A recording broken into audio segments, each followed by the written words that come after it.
नमस्कार दोस्तों, मैं स्वागत करती हूं आपका अपने चैनल भारत ब्रेकिंग न्यूज में।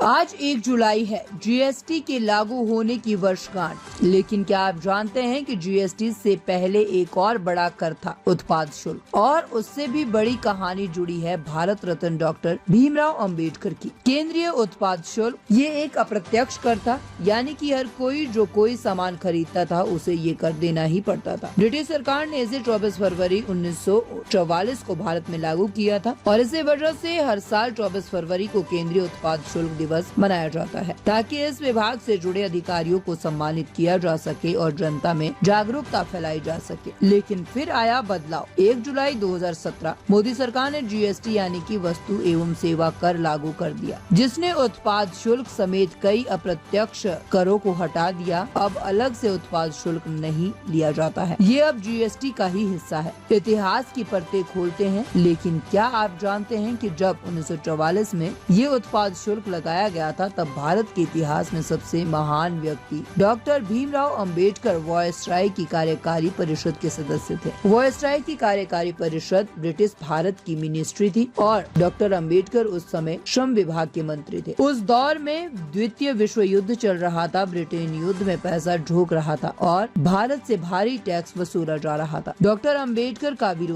अंबेडकर ने उत्पाद शुल्क जैसे करों का विरोध किया, क्योंकि उनका सबसे ज्यादा असर गरीब, मजदूर, दलित और वंचित वर्गों पर पड़ता था। डॉक्टर अंबेडकर का मानना था कि आर्थिक नीतियाँ ऐसी ही होनी चाहिए जो समाज के सबसे पिछड़े वर्ग के उत्थान में सहायक हो। उन्होंने ब्रिटिश सरकार के सामने तर्क दिया कि ये गरीबों को और ज्यादा गरीब बना रहा है। नमक का उदाहरण। दांडी मार्च का हवाला डॉक्टर अंबेडकर ने महात्मा गांधी के 1930 के नमक सत्याग्रह का उदाहरण देते हुए कहा, अगर नमक पर टैक्स हट सकता है तो क्यों नहीं अन्य जरूरी वस्तुओं पर लगने वाला उत्पाद शुल्क हटाया जाए। 12 मार्च 1930 से 6 अप्रैल 1930 तक चले इस दांडी मार्च ने भारत को हिला दिया था। डॉक्टर अंबेडकर और गांधी जी के मतभेद थे, लेकिन डॉक्टर अंबेडकर का मकसद साफ था, समाज के कमजोर तबकों के लिए आर्थिक न्याय। उन्होंने हर उस नीति का विरोध किया जो वंचितों को और नीचे धकेलती थी, चाहे वो ब्रिटिश सरकार हो या कांग्रेस हो। आज जब हम 1 जुलाई को जीएसटी की सालगिरह मना रहे हैं, तो आइए याद करें उस शख्स को जिसने आर्थिक न्याय की लड़ाई संसद में ही नहीं, ब्रिटिश शासन के मंत्रिमंडल में भी लड़ी। डॉक्टर भीमराव अंबेडकर। जीएसटी आया, बदलाव हुआ, लेकिन डॉक्टर अंबेडकर का विजन आज भी उतना ही जरूरी है। हर नीति में सबसे पहले दलित, पिछड़े, गरीब और वंचितों का हित देखना। Bharat breaking news doctor Ambedkar को समर्पित, समाज की आखिरी व्यक्ति तक सच्चाई पहुंचाने का संकल्प। आपको कैसी लगी हमारी ये न्यूज, हमें कमेंट करके जरूर बताएं। लाइक करें, सब्सक्राइब करें और अपने दोस्तों के साथ शेयर करें।